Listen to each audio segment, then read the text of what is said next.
Hi everyone, I'm Pam. Welcome back to part 2 of the video that I did yesterday, part 1, about how I spiraled down one Sunday morning into anxiety because of my irrational thoughts that I did not get a hold of and process when I started them when I woke up. So I got up out of bed and I just spiraled down into more and more irrational thoughts that I could have caught in the beginning.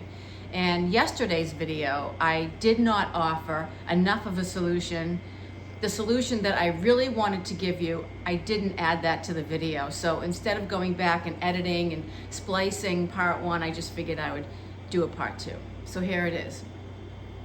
Here is a solution that I have to offer you, which I employ often, but not often enough, obviously, because the video was about me spiraling into anxiety because of irrational thoughts. Here's the solution I want to offer you. Pause, pray, and proceed. Let me explain what I mean by pray. It's not the traditional, usual thing when we think about prayer.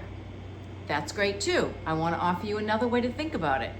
Whatever I speak, whatever I say, whatever words I say, whatever sentences I say, whatever thoughts I put out into my environment, I am creating my reality. I am creating my experiences when I do that from the energy, that the vibrations that I'm putting out. Now, whether or not you believe this, whether or not I believe it, it's a fact. It happens. I've seen this in my own life over and over again. I don't always recognize it when it's happening. I don't always recognize it immediately when I put words out there. I don't always recognize the way that I'm creating my reality, the things that happen to me. I really want to watch my words. In yesterday's video, I talked about the fact that I'll be turning 65 in 3 weeks. And the older I get, the more I think about how I want to live the rest of my life, however long that will be. So I really, really watch my thoughts and my words. So in my spiral that I talked about in the video I did yesterday, in part 1, I allowed myself to think words and sentences and have thoughts that I actually consider domestic violence. I know it sounds weird, but it's domestic violence against myself. That's exactly what I was doing. I was a perpetrator of domestic violence against myself. How irrational is that for me? How irrational is that for you? I mean, when you really, really think about it. Pause. I think about my thoughts, my irrational thoughts, and what they're doing to my insides, what they're doing to my emotions, what they're doing to my heart rate, what they're doing to that heavy feeling I'm starting to get in my chest.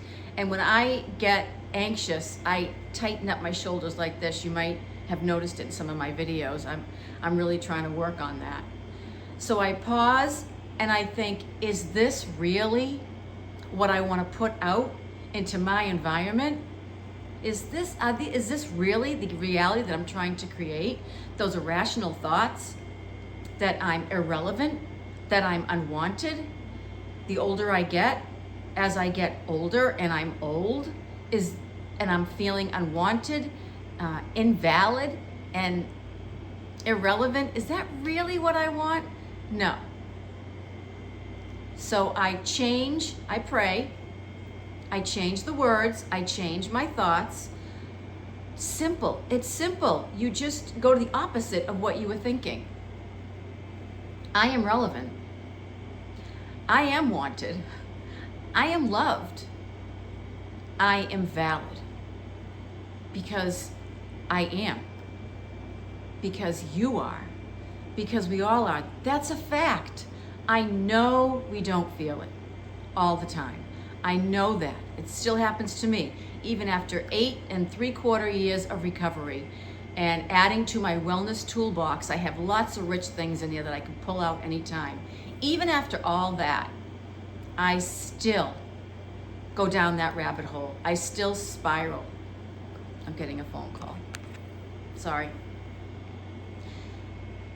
So I pause, I pray, I change my thoughts to what I want, not to what I don't want, and I proceed. I just continue on with my day.